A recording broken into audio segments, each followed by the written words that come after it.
Long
years ago, we made a tryst with destiny, and now the time comes when we shall redeem our pledge.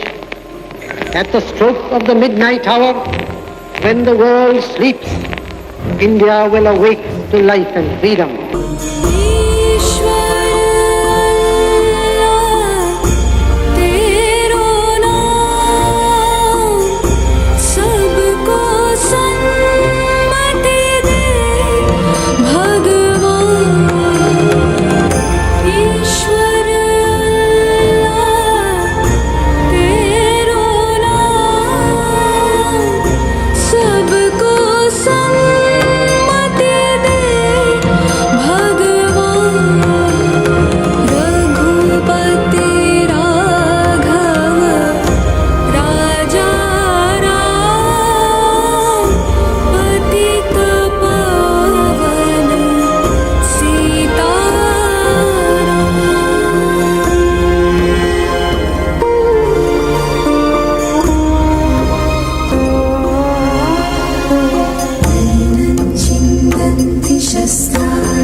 Ganga के दो किनारों पर उसकी दो विशाल बाहों की तरह दूर दूर तक फैला बिहार। पूर्वी हिस्से में मुल्क का एक महत्वपूर्ण राज्य, लहलहाती फसलों से हरी भरी जमीन, मुस्कुराता वर्तमान और गौरवशाली इतिहास।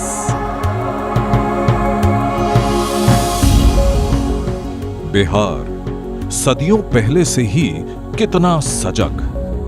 जब विश्व में कहीं नहीं था गणतंत्र का नामो निशान, तब यहां हुई गणतंत्र की शुरुआत। बिहार जैन धर्म के भगवान महावीर यहीं पैदा हुए, सत्य अहिंसा का ज्ञान दे गए।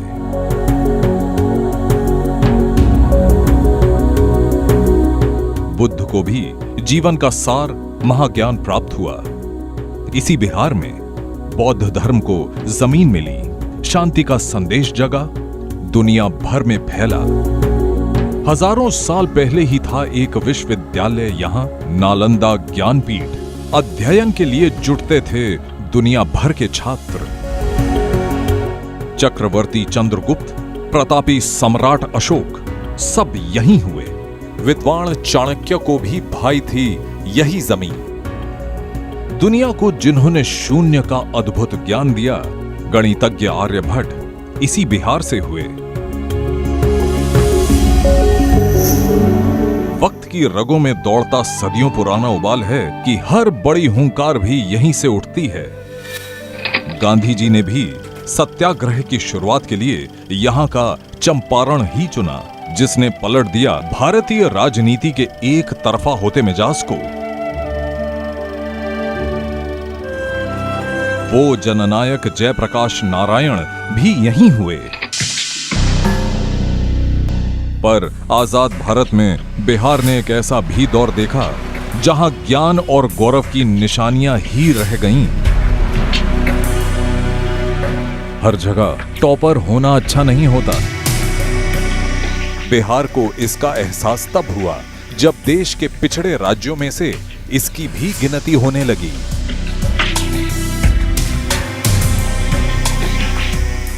वजह बाढ़ और अकाल का कहर। आबादी का एक बड़ा हिस्सा जूझ रहा था गरीबी से। रोजगार भी नहीं और उसकी उम्मीदें भी धुंधली सी।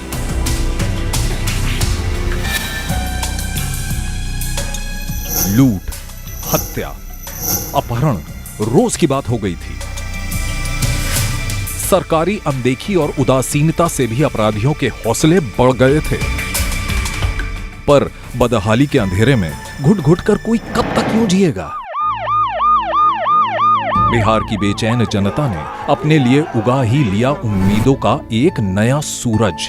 तारीख 24 नवंबर सन 2005। बिहार के नए सीएम हुए श्री नीतीश कुमार। नाम नया नहीं, पर आगे थीं जिम्मेदारियां तमाम।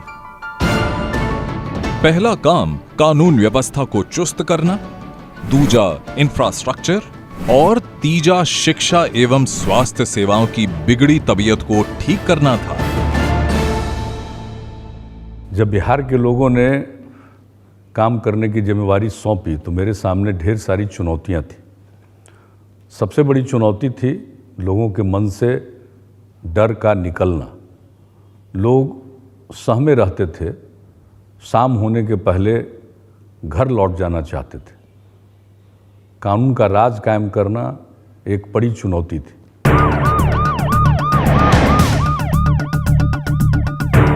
पुलिस व्यवस्था पुख्ता करने के लिए बिना एक पल गंवाए 5000 पूर्व सैनिकों को लेकर एक स्टेट ऑक्सिलरी पुलिस सैप का गठन हुआ। उस पीरियड में जिस समय ये सैप आया था, उस समय हमारे पास पुलिस बल की बेहद कमी थी और इम्पैक्ट क्रिएट करने के लिए इमीडिएटली हम लोगों को पुलिस बल चाहिए था। एक सामी मैन थे, वो कई तरह की परिस्थितियों को झेल करके आए थे। उनकी ट्रेनिंग आर्मी में पुलिस से बेहतर होती है। उनका वेपन हैंडलिंग भी बहुत अच्छा होता था।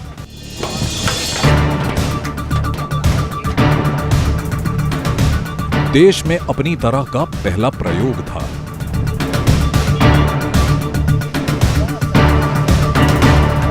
राज्य पुलिस को प्रभावी बनाने के लिए ट्रेन्ड प्रोफेशनल्स की एक कोऑर्डिनेशन टीम जोड़ी गई। लोगों में भी हम विश्वास पैदा किए हैं कि हम एक आर्मी से हम रिटायर्ड हैं और हम कभी गैर कानूनी काम बर्दाश्त नहीं कर सकते। साफ साफ संदेश था, आदेश था, अपराधी बख्शे ना जाएं। पहले होता था ना, छोटे छोटे बच्चे को 12 साल 15 साल 20 साल को ये सब बलात्कार होता है, गलत होता है, ये सब बात है नहीं, लेकिन अब वो बात नहीं है। नतीजा, पुलिस प्रशासन सब जग गए, जनता चैन से सोने गई। पहले के अकॉर्डिंग अब सब कुछ बहुत चेंज हो चुका है। हम लोग सेफ फील करते हैं, रोड पे चलते हैं तो हम शाम को निकल सकते हैं, उतने रिस्ट्रिक्शन नहीं लगते। अब हमारे लिए कोई स्टैंड ले सकता है, अगर बाहर होते तो सेफ फील करते रोड पे चलने पे। जेलों में अपराधियों की संख्या बढ़ती गई, बाहर क्राइम के आंकड़े घटते गए। कुछ ही सालों में 81,000 से ज्यादा अपराधियों को सजा हुई। हत्या 13%, डकैती 55% और अपहरण 80% कम हो गए। एक नया तरीका अपनाया गया कानून में ही, वो था बेल कैंसिलेशन का। लोग बेल पर आ जाते थे अपराधी जो प्रोफेशनल्स हैं, और बेल पर आने के बाद फिर क्राइम करते थे। इसको पुलिस विभाग ने करा करके देखा, और इसका काफ़ी जिसको कहते हैं पॉजिटिव मैसेजेस क्रिमिनल्स के बीच में जाना शुरू हुआ कि आपको बेल मिल जाने के बाद भी कैंसिलेशन हो सकता है। जेल होगी, बेल होगी, केस चलता रहेगा। अपराधियों के इस माइंडसेट को तोड़ देना था। फास्ट ट्रैक कोर्ट लगा दिए गए, फटाफट फैसला। विजिलेंस सिस्टम और 2011 में लोकायुक्त लाकर भ्रष्टाचार के मामले में भी 52,000 लोगों को सजा दी गई।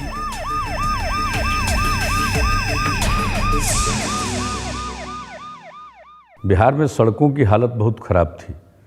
विकास के लिए सड़कों का होना नितांत आवश्यक है। हमने एक लक्ष्य निर्धारित किया कि बिहार के किसी भी सुदूर इलाके से राजधानी पटना पहुंचने में 6 घंटे से अधिक समय नहीं लगे। इसके लिए बड़े पैमाने पर सड़कों का निर्माण किया गया, पुलों का निर्माण किया गया। जिस राज्य से सदियों पहले विश्व विख्यात ग्रैंड ट्रंक रोड गुजरी, वो राज्य तरस गया था अदद एक अच्छी सड़क को। कस्बों से जिला मुख्यालय की छोड़िए, राजधानी पटना को जाने वाली सड़कें तबाह होकर बड़े बड़े खड्डों में बदल चुकी थी। रात का सफर जानलेवा था। हाईवेज तक पर बदमाशों का कब्जा था।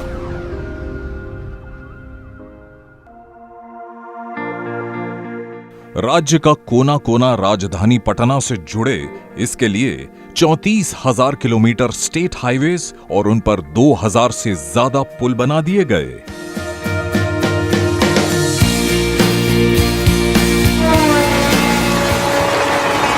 मिथिलांचल की लाइफलाइन कहे जाने वाले कोसी महासेतु के 1934 के भूकंप में तबाह हो जाने से पूर्णिया, अररिया और सुपौल वालों को दरभंगा, मधुबनी की कुछ किलोमीटर की दूरी तय करने के लिए नेपाल होते हुए सैकड़ों मील का चक्कर लगाना पड़ता था।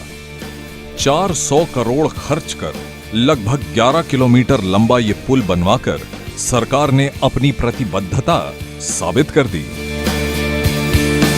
सफर का समय और दूरियां कम हो गईं। डिस्ट्रिक्ट के लोग एक दूसरे जगह से जिला मुख्यालय से अनुमंडल मुख्यालय जाने के लिए, आने के लिए लोगों को भाया नेपाल 8 घंटे लगभग लगते थे। यानी तो फिर सहरसा, खगड़िया, समस्तीपुर, दरभंगा, मधुबनी कई डिस्ट्रिक्ट होते हुए कम 8 डिस्ट्रिक्ट क्रॉस करके वापस फिर से निर्मली आना होता था, जो अब ये पुल बनने से मात्र 40 से 50 मिनट में हो जा रहे हैं। हम लोगों की ज़िंदगी में बहुत फ़र्क हुआ है। जहाँ हम लोग 6 घंटा में जाते थे, वहाँ अब 2 घंटा में हम लोग आते जाते रहे थे। गाड़ी का भी सफ़र हम लोगों की बहुत कम हुआ है, डीजल का भी बचत है। सारे व्यापारिक रिश्ते टूट गए थे, सारे संबंध लोगों के टूट गए थे। जिनके शादी हो गए वो बिल्कुल भूल भाल गए थे, और नई शादी का तो लोग कल्पना भी नहीं करते थे। गांव में 1,60,000 किलोमीटर पक्की सड़कें बना दी गईं। तरक्की की गाड़ियां तेज दौड़ पड़ी और इन्हीं राहों से होकर गांव तक पहुंचने लगी। रोजगार, कारोबार, व्यापार, सबकी राहें खुलती गईं।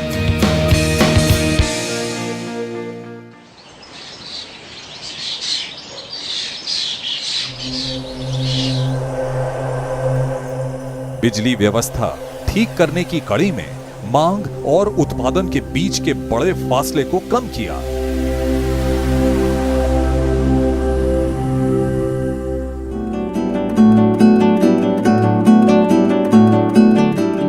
प्रति व्यक्ति बिजली की खपत पहले से 70% ज्यादा है।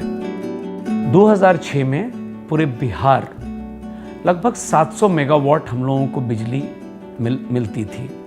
हमारा उत्पादन लगभग 0 था। आज की जो स्थिति है वो है हमने all time high 3182 megawatt draw किया है। 16,000 गांवों में बिजली पहुंचाई गई। नतीजतन जहां 2006 में मात्र 53% गांव बिजली की रोशनी से उजियार थे, वहां 2013 आते आते राज्य के 96% गांवों में बिजली पहुंच गई।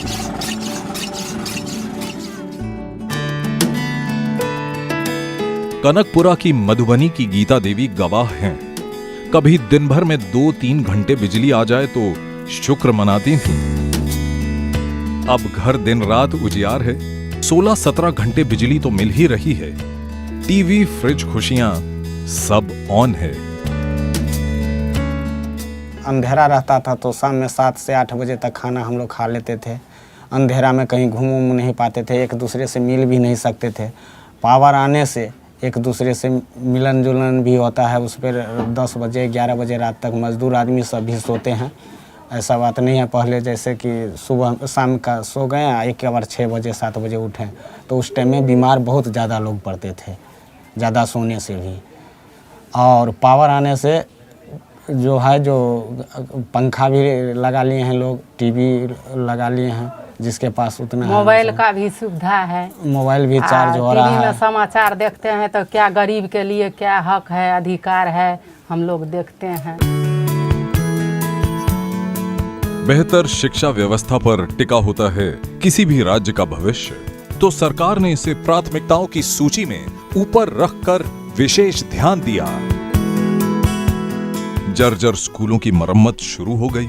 जहां नहीं थे वहां नए स्कूल खोले गए। स्कूलों में वाजिब संख्या में शिक्षक हों, इसकी व्यवस्था हुई। प्रोजेक्ट समर्थ चला। बड़े पैमाने पर स्थायी अस्थायी शिक्षकों, नियोजित शिक्षकों की भर्तियां हुई। 1 लाख से ज्यादा लोगों को शिक्षा के क्षेत्र में रोजगार मिला। एक और चुनौती थी, बच्चे स्कूलों तक पहुंचे तो सही, लाखों बच्चे अब भी थे स्कूलों से दूर, तालीम की अहमियत से बेखबर, इनमें लड़कियां ज्यादा।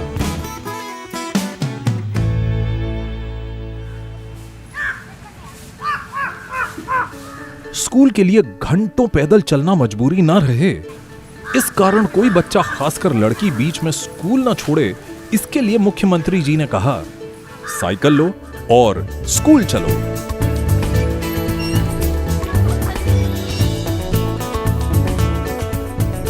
मुख्यमंत्री बालिका साइकिल योजना में साइकिल, साथ में स्कूल यूनिफॉर्म भी। बच्चियां खुश। दरभंगा की 9वीं क्लास की छात्रा मंजू सरकार से साइकिल मिलने से अब रोजाना स्कूल जा पाती हैं। जब से साइकिल मिला है उससे भी बहुत अच्छा लगा है, और जाते भी हैं समय पर चले जाते हैं, समय पर चले आते हैं, और कोचिंग भी कर लेते हैं। आज से 2 साल पहले नहीं अच्छा लगता था, बहुत दिक्कत था, बहुत पढ़ने में भी दिक्कत हो रही थी लड़की सबको। 2004 से 2012 के बीच स्कूल छोड़ने की दर में 1/3 की कमी आई है। कुल साक्षरता 47 से बढ़कर 63% हुई। महिला साक्षरता 33 से 53% हुई।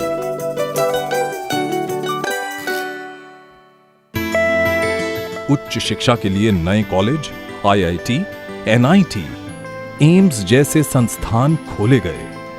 इनका भी खूब फायदा मिल रहा है। सोच के लेवल में हम समझते हैं कि एक बहुत ही पॉजिटिव ढंग से चेंजेस बिहार में हुआ है। एक समय था जिस समय बिहार को जो है विद्या की जननी कहा जाता था, और फिर जो अभी एक समय आ रहा है, बीच में स्थिति काफ़ी खराब हो गई थी, लेकिन फिर जो अभी समय आ रहा है वो काफ़ी कुछ बदला हुआ है। अक्षर आंचल योजना लाकर 40 लाख से ज्यादा निरक्षर महिलाओं को साक्षर बनाया गया। इससे महिला सशक्तिकरण को नई जमीन मिली। एठाम तब से की कहै छै साइन ताइन करे लहे छै, ओहिके बाद जे छै से अपन फॉर्म तॉर्म भरि लै छियै, अपन बैंक बैलेंस में निकालि लै छियै सब चीज कए कऽ, और बाल बच्चाके चाहै छियै पढ़ेबै लिखेबै, अच्छा से पढ़तै लिखतै, हमरो सबके देखब।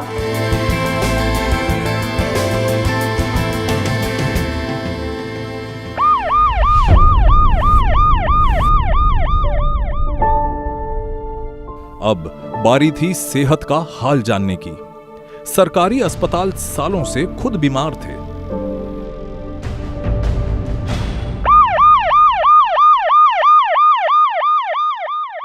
सरकारी अस्पताल, साधन, सुविधा, जरूरी उपकरण, बेड बिछौने सबसे लैस किए गए। दवा, दारू, मरहम पट्टी अब सरकार की ओर से।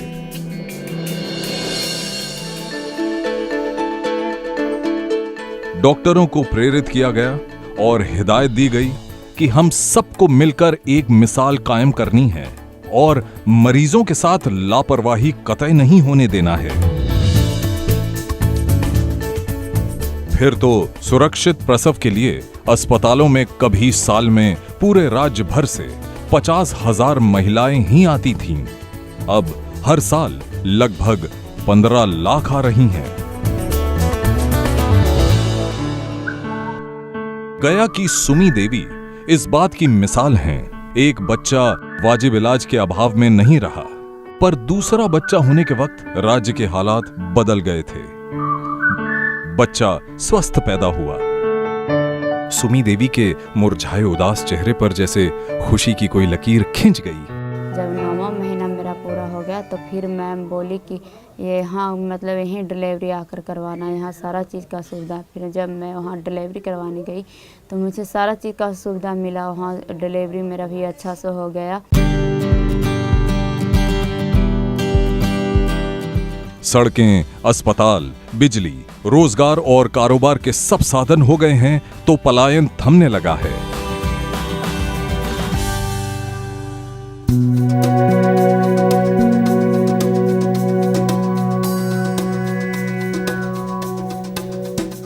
युवाओं को रोजगार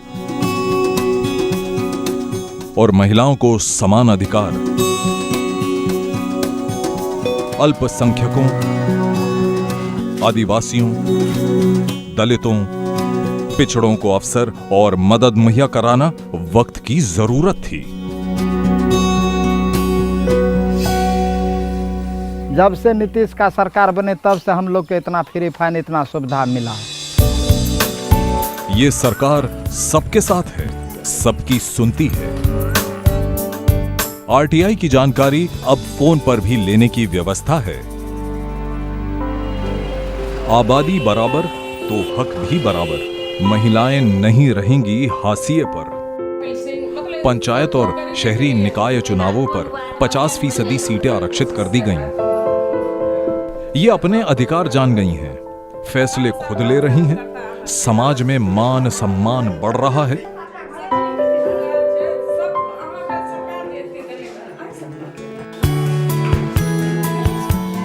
टीचर भर्ती में 50% और पुलिस भर्ती में 35% आरक्षण है। महिलाओं की अलग पुलिस बटालियन बना देने से इनका रौब रुतबा खूब बढ़ा है।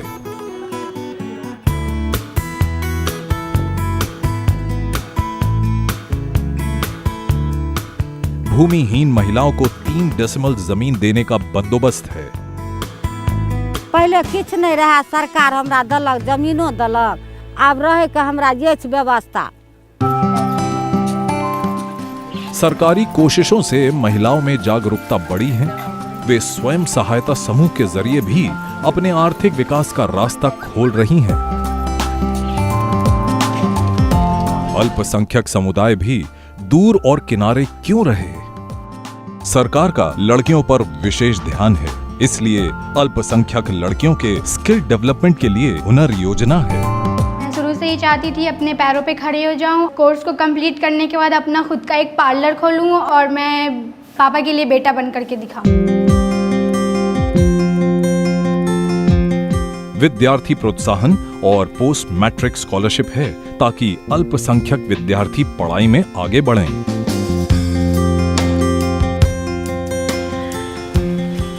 ये है गया की साजिया, जिन्हें सरकार की तरफ से 10,000 रुपए की स्कॉलरशिप ने आगे की पढ़ाई जारी रखने में मदद की है।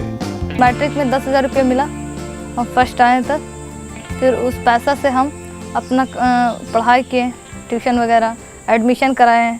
11th में पहुंच गए इतना, पार्ट 3 तक अब इंशाल्लाह पढ़ लिख करके कलेक्टर बने, समाज की सेवा करें। इसी कड़ी में प्राइवेट मदरसे खोले गए, उर्दू टीचरों की बहाली हुई ताकि इनका और तेज सामुदायिक विकास हो।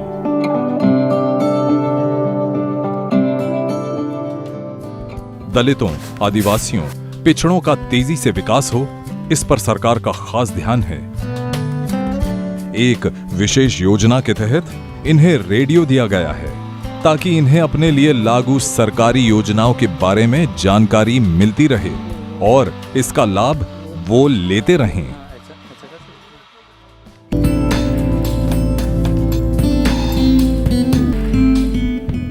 दलित वर्ग के बच्चों को आगे बढ़ाने के लिए भी अलग से स्कॉलरशिप है। दलित और पिछड़े समाज तक सरकार की सुविधाओं को पहुंचाने के लिए विकास मित्रों और टोला सेवकों को नियुक्त किया गया। घर और घर में शौचालय बनाएं, इसके लिए अनुदान है। अब कोई भूखा नहीं सोता। 7 लाख शहरी और 7 करोड़ ग्रामीण आबादी को खाद्य सुरक्षा का लाभ मिल रहा है। गरीबी रेखा से नीचे जी रहे लोगों की संख्या पहले 54% थी, अब तेजी से घटकर 33% रह गई है।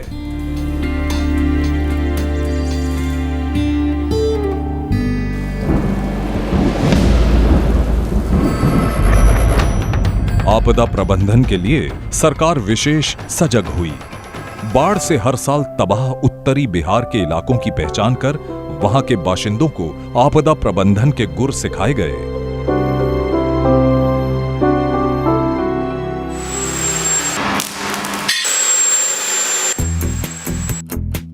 कोयला कच्चा माल न होते हुए भी उद्योग धंधे लगाने के लिए जरूरी सभी सुविधाएं तेजी से जुटनी शुरू हो गईं। सड़कें, बिजली सुधार दी गईं। आओ बिहार योजना में उद्योगपतियों और इन्वेस्टर्स को माकूल माहौल और वाजिब सहूलियत मिलेगी, इसकी गारंटी दी गई। जगह जमीन जितनी जरूरी मुहैया कराई गई। बिजली भी सस्ती देने की पहल की गई। खुद मुख्यमंत्री ने जोरदार ढंग से अपनी बातें रखीं। सुनियोजित ढंग से इसकी असरदार मार्केटिंग की गई। फैक्ट्री सेटअप करने के लिए हमको जो सबसे पहले जो बेनिफिट मिला कि जो लैंड का रजिस्ट्रेशंस है ये हमको फ्री ऑफ कॉस्ट है। उसके बाद हमको जो मशीनरी में जो हमारा सब्सिडी है अराउंड 25% है। पावर में फॉर एग्जांपल जो जनसेट है इसमें हमको 50% का रिबेट है। तो it's a very good subsidy for the setup of the factory. 1920 से ज्यादा इन्वेस्टर्स ने अपने प्रपोजल भेजे। 272 बड़े उद्योग लग भी गए। 4,821 करोड़ का निवेश हो चुका है बिहार में। राज्य का इंडस्ट्रियल ग्रोथ रेट आज 18% से ऊपर जा रहा है।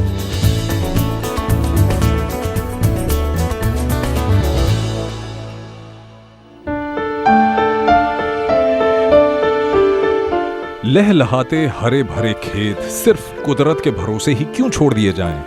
इसलिए किसान हित की कई योजनाएं बनाई गईं। जैविक खेती वक्त की जरूरत थी, इसे बढ़ावा दिया गया, जिसका नतीजा ये हुआ कि कृषि उत्पादन बढ़ गया। कुल उपलब्ध बिजली का लगभग 6% मोटर पंप चलाने के लिए भेजा जा रहा है, ताकि फसलों की सिंचाई समय पर हो।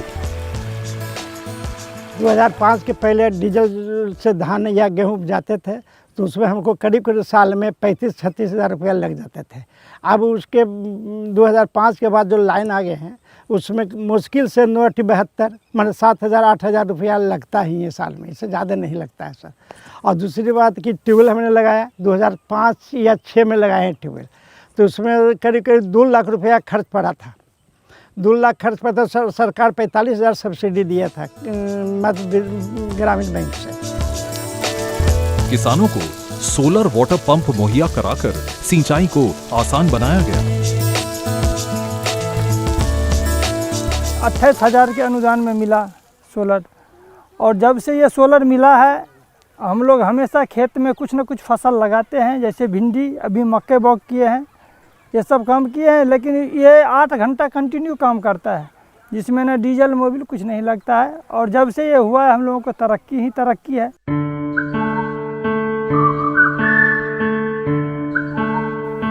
हॉर्टिकल्चर, मधुमक्खी पालन, पोल्ट्री, मछली पालन से भी लोगों को अच्छी आमदनी हो रही है। राज्य में धान का उत्पादन नेशनल एवरेज से 7 गुना और गेहूं का 2 गुना बढ़ा है। यहां की कृषि विकास दर 5.1% है, जो राष्ट्रीय कृषि विकास दर की 4.1% से बेहतर है।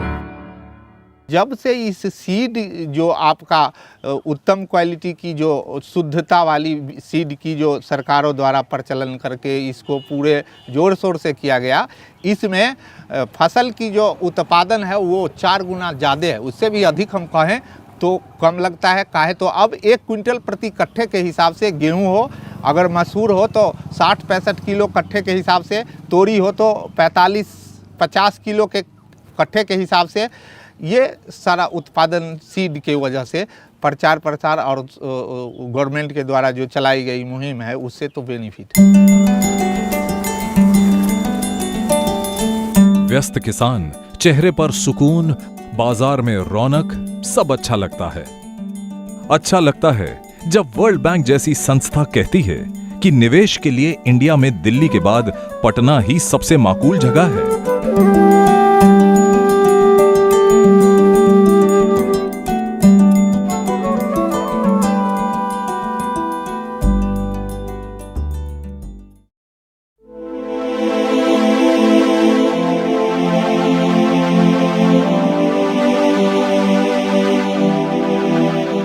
बोधगया, नालंदा, राजगीर, वैशाली, इन शहरों में राज्य ही नहीं राष्ट्रीय स्तर की सांस्कृतिक धरोहर है।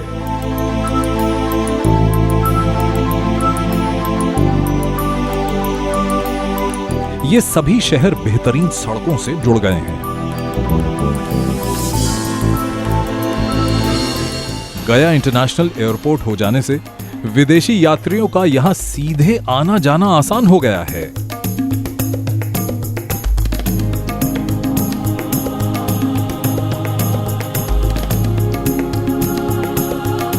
साल में 100 करोड़ से ज्यादा खर्च कर पर्यटन को बढ़ावा दिया जा रहा है। अभी 10 साल में जैसे जैसे यहाँ पे एयरपोर्ट बना है, रोड, बिजली वगैरह और गाड़ी वगैरह जैसी अच्छी सुविधा हुआ, टूरिस्ट बहुत मायदे से यहाँ पे आ पा रहे हैं। और यहाँ पे ऐसा कुछ नहीं था, जितनी भी आप बिल्डिंग देख रहे हैं वो बहुत कम थी।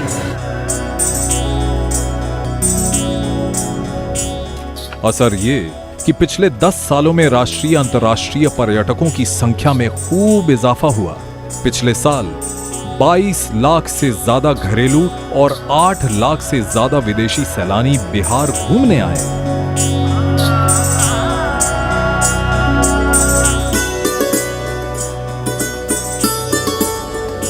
बिहार की लोक कला मधुबनी पेंटिंग को बढ़ावा देने के लिए मिथिला पेंटिंग इंस्टीट्यूट खोला जा रहा है।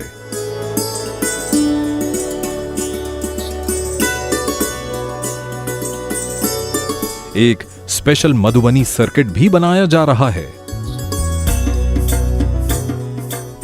इस कला से जुड़े कलाकारों को प्रोत्साहित किया जा रहा है। बैंक से लोगों को आर्टिजन्स क्रेडिट कार्ड के नाम पर लोन मिल रहा है, लोग काम कर रहे हैं।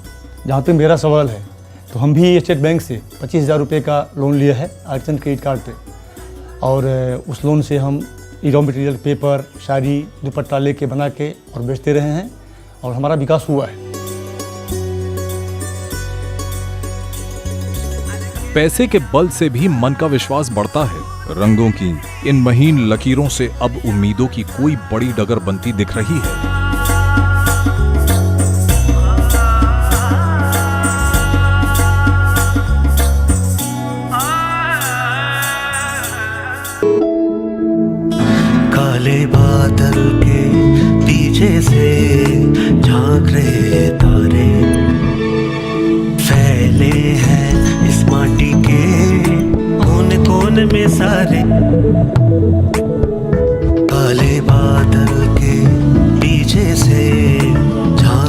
तारे फैले हैं इस माटी के कोने कोने में सारे।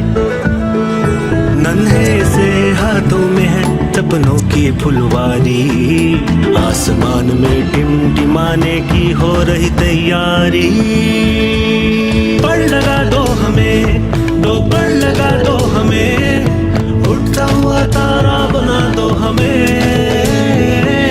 पड़ लगा दो हमें, दो पड़ लगा दो हमें, उठता हुआ तारा बना दो हमें।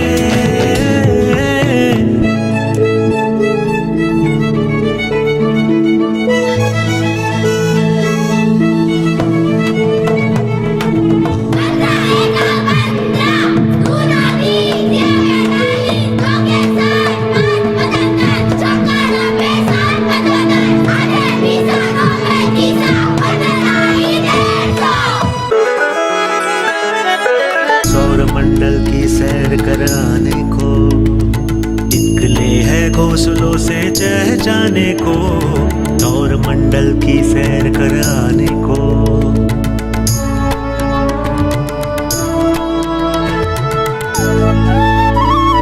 हम नालंदा की डाल डाल पे झूम रहे हैं, हम बिहार की गाँव और गलियां घूम रहे हैं, गलियां घूम रहे हैं।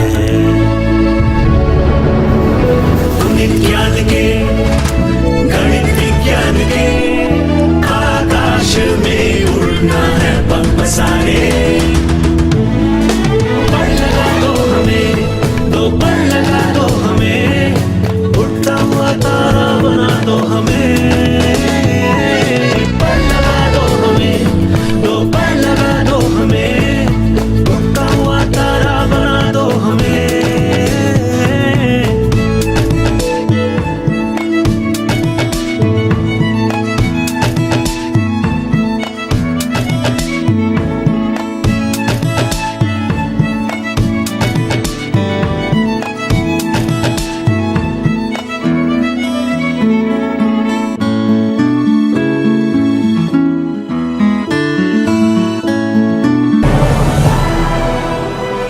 अब न सिर्फ अतीत की गौरव गाथाएं हैं, बल्कि हकीकत की जमीन पर उग रही उन्नति और तरक्की की साक्षात सच्ची कहानियां हैं।